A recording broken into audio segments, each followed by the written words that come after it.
E nós louvamos o nome do Senhor por essas santas mulheres de Deus. Quero convidar você a abrir a palavra do Senhor no livro de Atos dos Apóstolos, capítulo 17. Saúdo aos que estão nos visitando, especialmente os que acompanham a transmissão, e todos os nossos irmãos que estão aqui representando a Federação Bahia, a Sinodal, todas essas queridas irmãs, a diretoria da SAF local, seu conselheiro. Deus abençoe a todos, nosso secretário presbiterial, presbítero Alexandre, irmã Elisa Márcia, Deus abençoe a todos, no nome de Jesus. Atos 17. A partir desta manhã, até o dia 31, que é o dia da reforma, pastor Timóteo e eu estaremos pregando em cada um dos cultos um dos slogans da reforma. Vamos começar agora somente as Escrituras, e à noite somente Cristo, depois somente a graça, somente a fé, e no dia 31, se Deus quiser, nós dois pregaremos somente a Deus a glória. Então vamos acompanhar aqui dentro dessa temática somente as Escrituras. O nosso tema é somente as Escrituras, o caráter nobre dos bereanos. Atos 17, a partir do verso 10 até o verso 15. Vamos ler em conjunto? Então, leiam comigo. Paulo e Silas em Bereia. E logo, durante a noite, os irmãos Paulo e Silas para Bereia. Ali chegados, dirigiram-se às sinagogas. Ora, esses de Bereia eram mais nobres que os de Tessalônica, pois receberam a palavra com toda a avidez, examinando as Escrituras todos os dias, para ver se as coisas eram de fato assim. Com isso, muitos deles creram, mulheres gregas de alta posição e não poucos homens. Mas logo que os judeus de Tessalônica souberam que a palavra de Deus era anunciada por Paulo também em Bereia, foram lá e perturbar o povo. Então os irmãos promoveram sem detença a partida de Paulo para os lados do mar, porém Silas e Timóteo continuaram ali. Os responsáveis por Paulo levaram-no até Atenas e regressaram, trazendo ordem a Silas e Timóteo para que o mais depressa possível fossem ter com ele. Amém. Deus aplique ao nosso coração a sua palavra. Curve a cabeça, ore a Deus, ore por nossa querida irmã Nilza, sócia da SAF, membro dessa igreja, ore por Theo, que é o netinho de Edna Trindade, membro dessa igreja e sócia da SAF local também.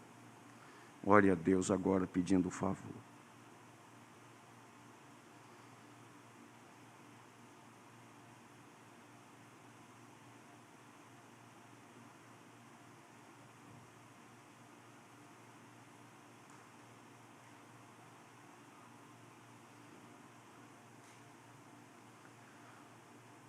Senhor Deus, Pai, Filho e Espírito Santo, Trindade Santa, Deus conosco, Deus presente, é ao Senhor que nós estamos oferecendo esse culto. O Senhor é merecedor de toda honra, glória e louvor. Como disse João Batista, convém que ele cresça, que eu diminua, que o Senhor seja exaltado. Dá-nos a instrução agora da Tua palavra, fala ao nosso coração. Abençoa as crianças, adolescentes, jovens, adultos, os casais, os viúvos, as famílias. Consola os que estão enfrentando duras provas e tribulação.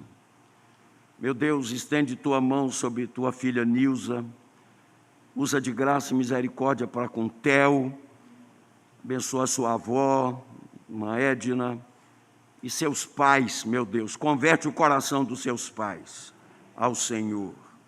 Usa de graça e glorifica o teu nome, Senhor Deus.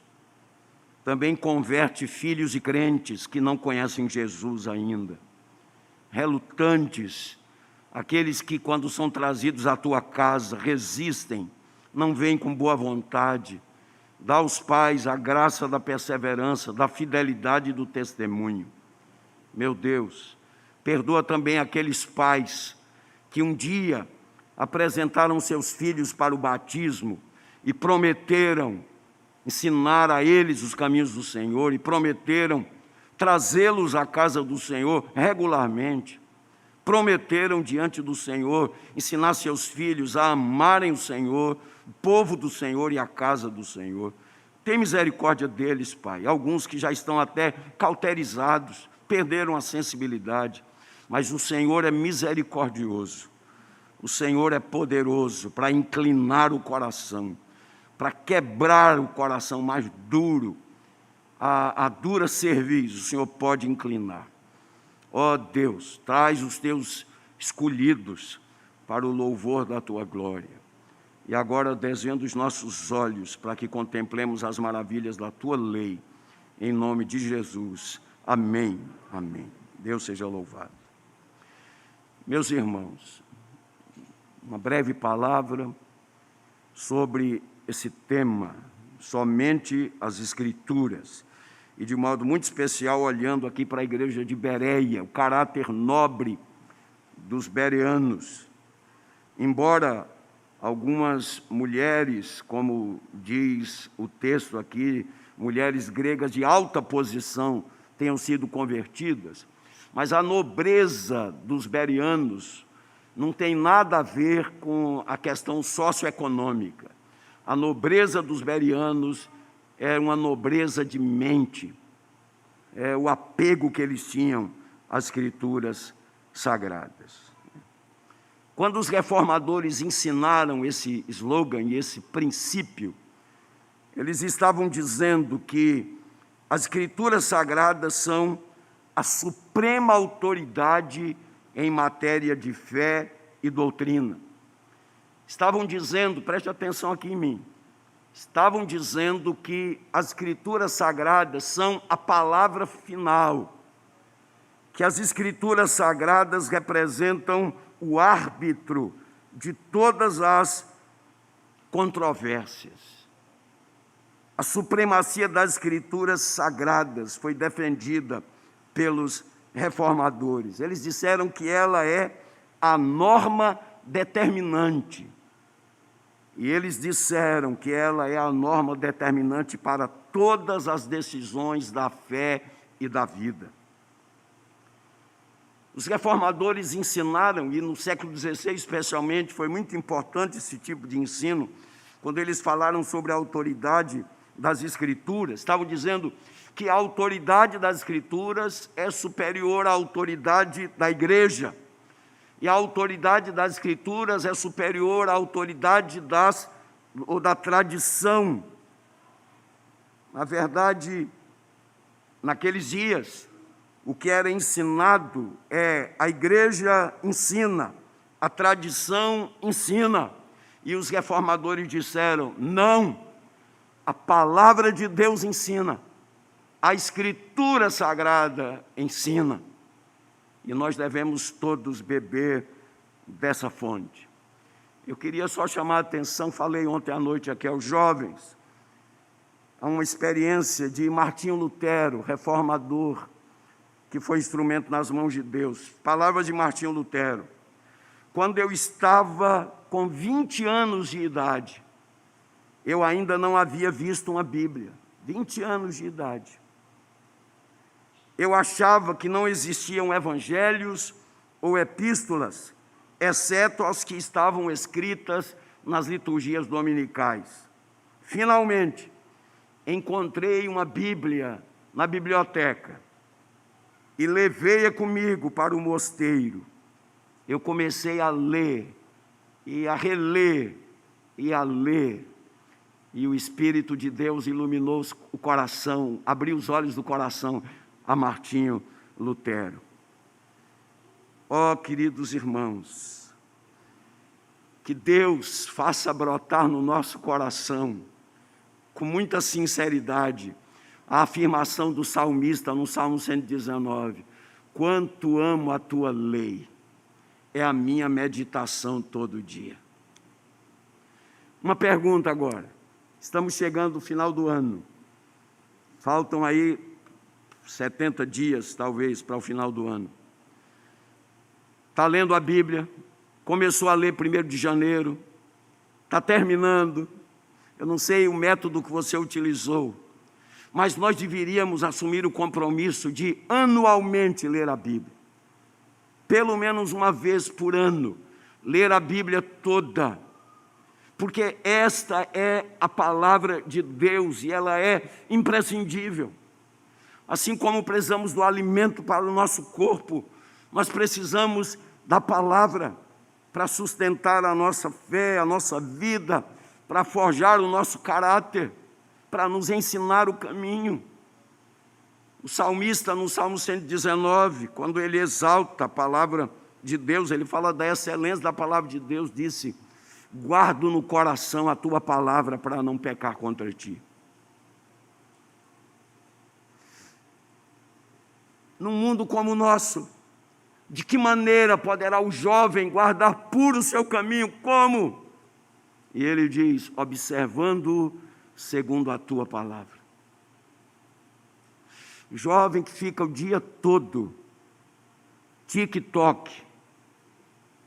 Jovem que fica WhatsApp, Facebook, horas e horas, horas e horas, horas e horas, e nada da palavra. Terá uma mente mundana e uma vida mundana e um caráter mundano. Isso se aplica aos adultos também. Não tenho tempo, não tenho tempo. Coisa nenhuma, você tem 24 horas. Todo mundo tem 24 horas. A questão é, como é que o tempo é administrado? Como disse o velho pastor Moody, se você tem tantas coisas para fazer, e isso lhe tem impedido de servir ao Senhor, saiba que você tem em mãos mais coisas do que Deus deseja que você tenha. Então é preciso estabelecer prioridades. Nós damos prioridades para as coisas que são importantes para nós, as coisas que são relevantes para nós. O salmista disse: lâmpada para os meus pés é a tua palavra, e luz para os meus caminhos.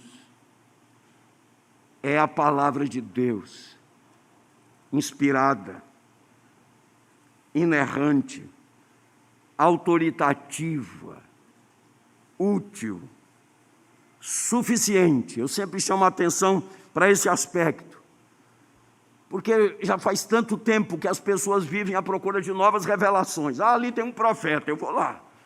Profeta diz tudo. Ali tem uma profetisa, eu vou lá. E eu lhe digo, em nome de Jesus, cresça espiritualmente. Ouça a palavra de Deus, a revelação de Deus está completa. As Escrituras Sagradas são suficientes. Nós não precisamos de outras revelações. Aqui está a palavra de Deus. Havendo Deus outrora falado aos pais, muitas vezes, de muitas maneiras, pelos profetas, nos últimos dias nos falou pelo Filho, a quem constituiu herdeiro de todas as coisas. Quantos crentes meninos que estão de um lado para o outro, todo vento de doutrina que sopra, lá estão eles. Leiam a Bíblia, meditem na Escritura, amem a palavra de Deus, guardem a palavra de Deus.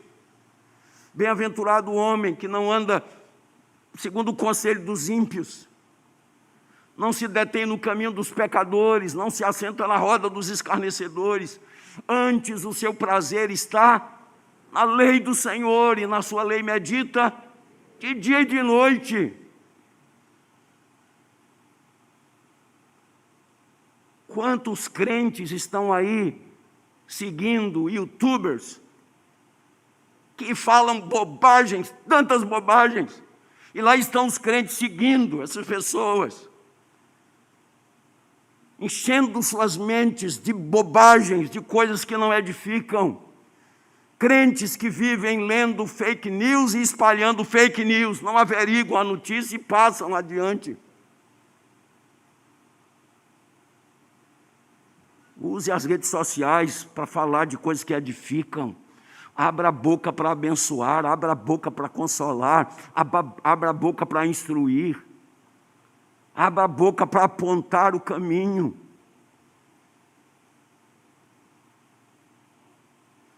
Não é sem razão que Jesus disse: a boca fala do que está cheio o coração.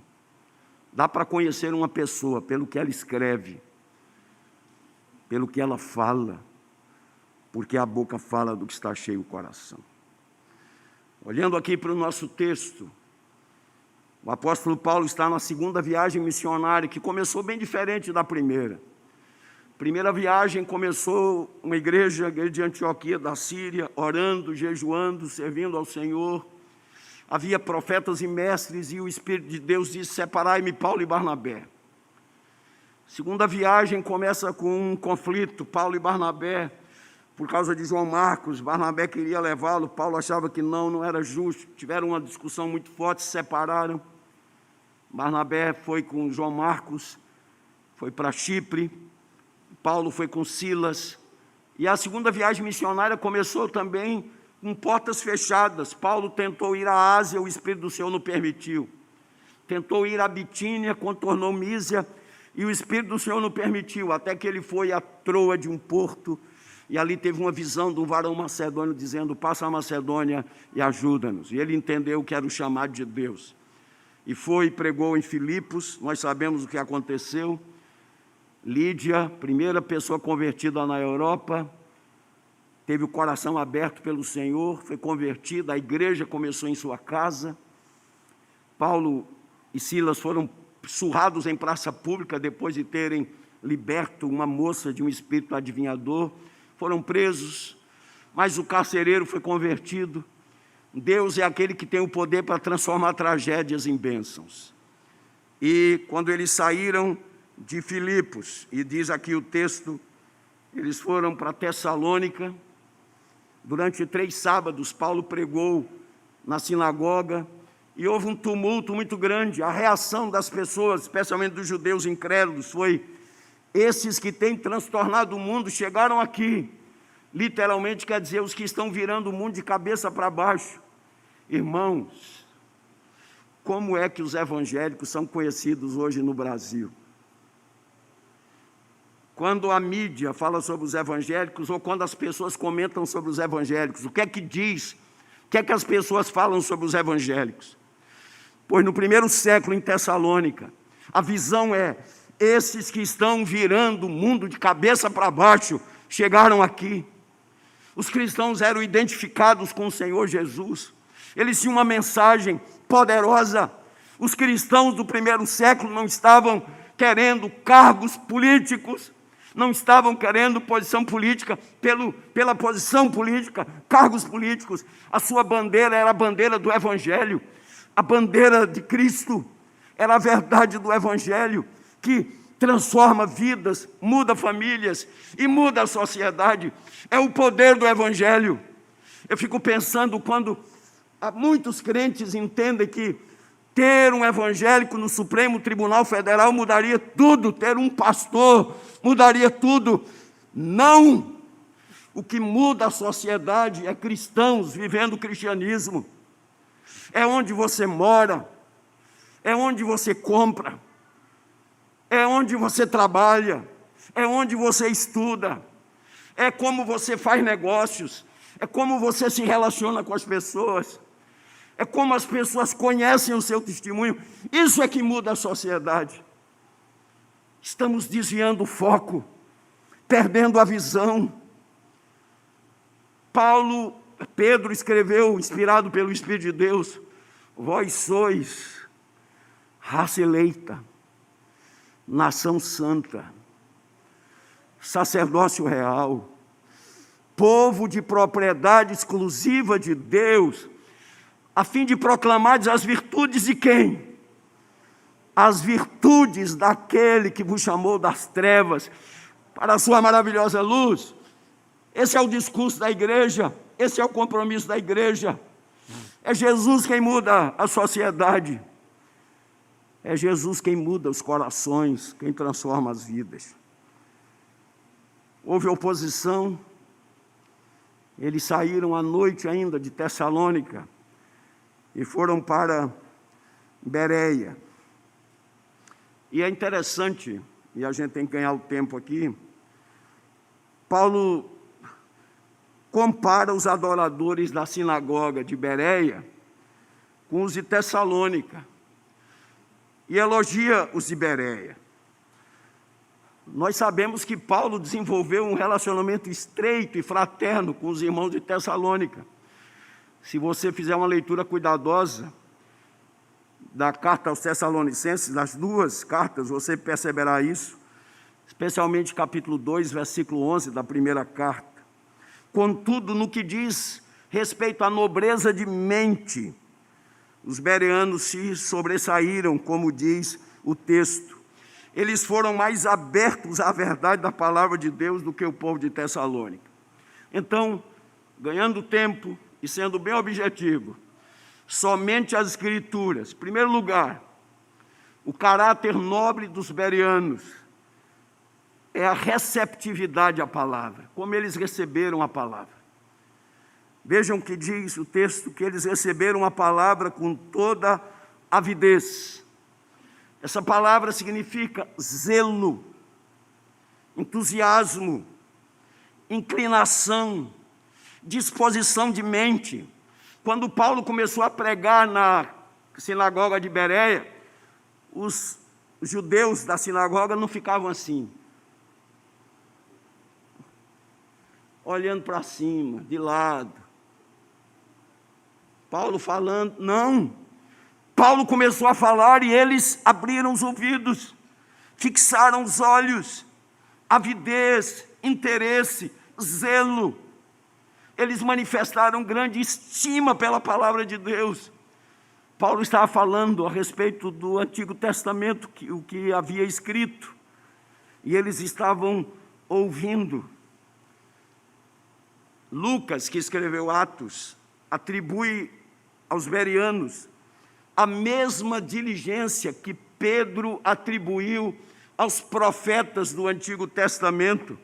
Está lá, 1 de Pedro, capítulo 1, versículo 10, que diz o seguinte, que aqueles profetas que foram instrumentos de Deus, eles buscavam entender a palavra, eles queriam entender o significado daquelas profecias.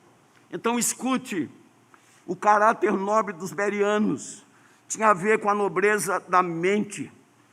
Eles ouviram as Escrituras e, com a mente inclinada, eles aprenderam que o Senhor Jesus era o cumprimento de todas aquelas profecias messiânicas. Então eles ouviram com atenção. Irmãos, falei aqui domingo passado sobre isso. Aprendam a ouvir. Ouvir a pregação é meio de graça.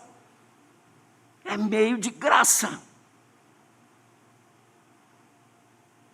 Segundo lugar, não apenas o acolhimento, que é o primeiro ponto, mas o segundo ponto é o verbo examinar. Eles examinaram, eles ouviram com atenção, com zelo, a inclinação do coração para ouvir, e eles examinaram. Escute bem, nós dedicamos tempo àquilo que nós amamos, não é verdade? Eles conferiam escritura com escritura, preste atenção nisso, é muito importante. Dia a dia, Os bereanos examinavam as Escrituras para ver se os ensinamentos de Paulo e Silas estavam de acordo com a palavra de Deus escrita. O verbo examinar aqui significa literalmente uma investigação judicial. É esse o sentido da palavra. Eles estavam avaliando, examinando. Vejam, que eles estavam fazendo isso não por incredulidade ou dúvida, mas por análise, por avidez honesta. Eles queriam aprender o significado da palavra de Deus. Essa é uma das heranças da reforma. Os reformadores traduziram a Bíblia. Martinho Lutero traduziu a Bíblia para a sua língua, para o alemão. Outros fizeram, e hoje nós temos a Bíblia na nossa língua. Nós temos Bíblia eletrônica, nós temos Bíblia de estudo, temos a Bíblia do pastor Timóteo, como ficou conhecida, não é, pastor? Vários exemplares da Bíblia, notas de rodapé, nós temos todas as facilidades. Os irmãos de Bereia aprenderam com o salmista: quanto amo a tua lei, é a minha meditação todo dia. Acolhimento, exame, estudo, meditação, aprofundamento. E em terceiro e último lugar, atitudes como estas, para a glória de Deus, só podiam dar frutos. A nobreza de mente produziu frutos. A pregação de Paulo tinha sido bíblica.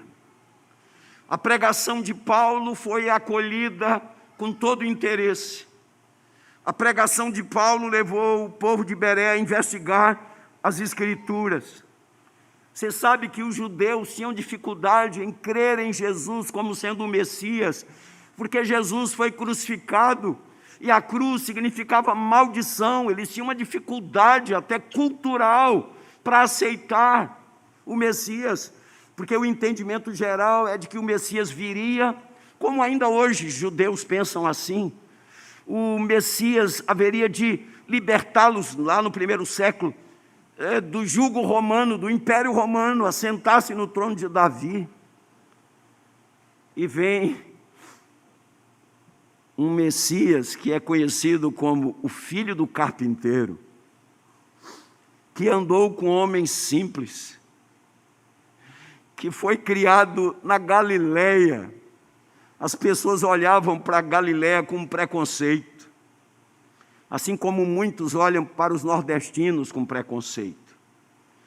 Os galileus tinham inclusive um sotaque muito peculiar, por isso que quando Pedro começou a falar, foi identificado: você é um deles, você é um galileu, a sua maneira de falar.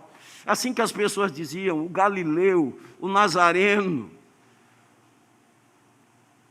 o filho do carpinteiro, o Messias que foi à cruz. E eu fico imaginando, pastor Timóteo, Paulo, fazendo a exposição ali de Gênesis, né? Falando, Gênesis 3,15, que não tinha ainda capítulo e versículo, mas falando do proto-evangelho. Paulo falando sobre Moisés, e a palavra de Moisés: Deus levantará um profeta semelhante a mim, a ele ouvi. E Paulo falando sobre os salmos messiânicos, e falando sobre o profeta Isaías e outros profetas. E aquelas pessoas foram ouvindo e foram examinando as Escrituras. Os judeus de Tessalônica, inimigos da fé cristã, tentaram silenciar Paulo, mas mesmo tendo sido açoitado e preso em Filipos, mesmo tendo sido expulso de Tessalônica, debaixo de graves ameaças, esses servos de Deus foram a Bereia, e pela graça de Deus, aquele zelo dos bereanos, a ação de Deus, acolhendo a palavra, examinando a palavra, aquele zelo nobre produziu preciosos frutos para a glória de Deus. Você lê aqui o verso de número 12.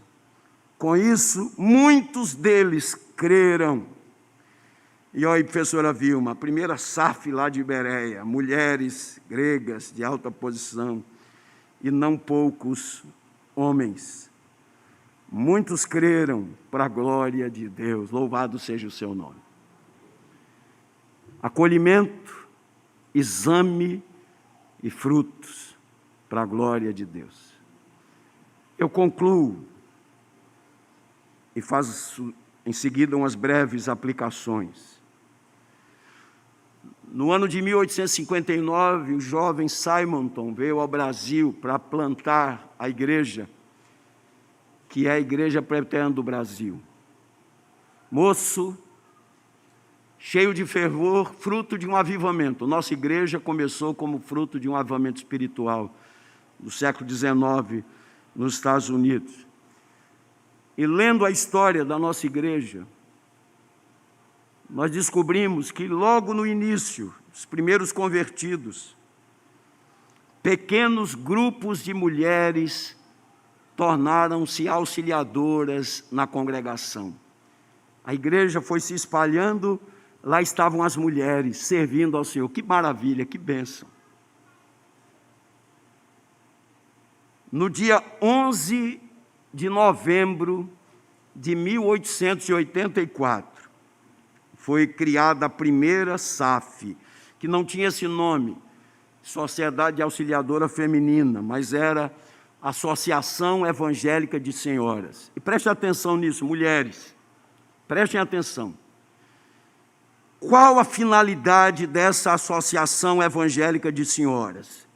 Estudar a Bíblia, estudos bíblicos. Olha aí, estudos bíblicos e arrecadar fundos para auxiliar os necessitados. Assim começou o trabalho feminino na Igreja Presbiteriana do Brasil. Começou aqui, na palavra, estudos bíblicos e o trabalho social. Porque foi aqui que as mulheres aprenderam as palavras de Jesus: mais bem-aventurada coisa é dar do que receber.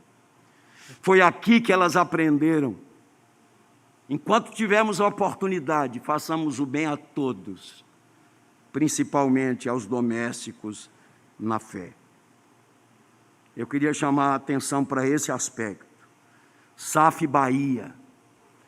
Nós temos, pela graça, mulheres de Deus e mulheres comprometidas. Preste atenção no que vou dizer agora. Não fique à procura de cargos. Eu quero presidência, eu quero federação, confederação. Não, não. Se Deus chamar você e lhe der a oportunidade, vá para servir. Não fique à procura de cargo. Mas todas as mulheres devem ser comprometidas com o estudo da palavra, crescimento espiritual, a ação social, o cuidado amoroso para a glória de Deus. Mulheres da Bíblia que amem a palavra de Deus. Algumas aplicações breves, depois de termos visto o caráter nobre dos bereanos: receptividade à palavra, amor pela palavra, o exame e os preciosos frutos. Como pode um cristão conhecer a palavra de Deus? Primeiro, o primeiro pré-requisito para o estudo da Bíblia é a confissão de pecados. É impossível estudar a Escritura de forma edificante com o espírito impuro. Confissão de pecados. E depois diga: Senhor, abre os meus olhos para que eu contemple as maravilhas da tua lei. Segundo, o estudo da Bíblia deve ser diligente. Disse Paulo a Timóteo: procura apresentar-te a Deus aprovado, como obreiro que não tem de que se envergonhar e que maneja bem a palavra da verdade. Por favor, não fique procurando Ageu lá perto de Deuteronômio, e nem Sofonias lá perto de Abacuque, de Tiago. Conheça a sua Bíblia. Leia a Bíblia, aprenda os livros da Bíblia, a sequência. Maneje bem a palavra da verdade. O estudo da Bíblia casual, com preguiça, descuidado, não irá produzir cristãos poderosos nas Escrituras. Eita, estou cansado e ainda tenho que ler a Bíblia, que eu não li hoje, né? Não. Ouça a voz de Deus diligentemente. Terceiro, os crentes devem se comprometer a praticar a verdade que eles aprendem. O objetivo final de todo o estudo da Bíblia não é o aumento do conhecimento, mas é o aumento da santidade, da semelhança com Cristo.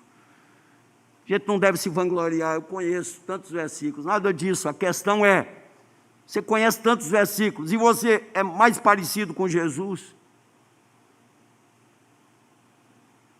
Quarto lugar, uma excelente maneira de aprender a verdade é ensinando a verdade a outros. Paulo instruiu Timóteo: o que de mim ouviste, através de muitas testemunhas, também ensina a homens idôneos e fiéis para que eles ensinem a outros, o discipulado.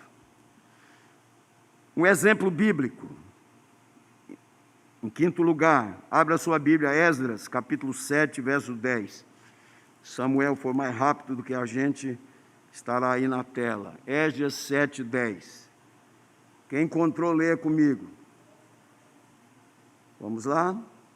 Porque Esdras tinha disposto o coração para buscar a lei do Senhor e para a cumprir e para ensinar em Israel os seus estatutos e os seus juízos.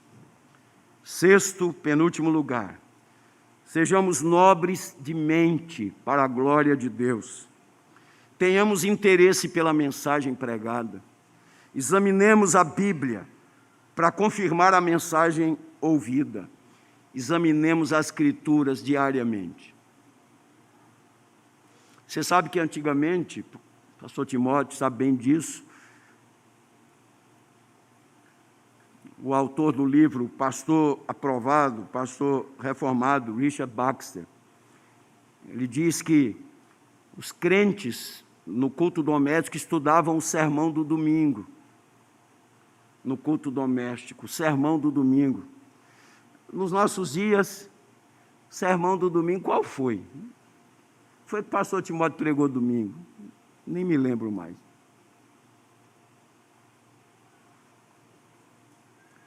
E como disse um velho pastor, o tempo do pastor é estudar e preparar sermão, o tempo da igreja é ouvir sermão. E se a gente não pratica a palavra? Em último lugar, o caráter nobre dos bereanos produziu preciosos frutos. Disse Jesus: nisso é glorificado meu Pai, em que deis muitos frutos. Lembre-se, o trabalho feminino começou com estudo bíblico, com ação social. Vivamos assim para a glória de Deus. Amém.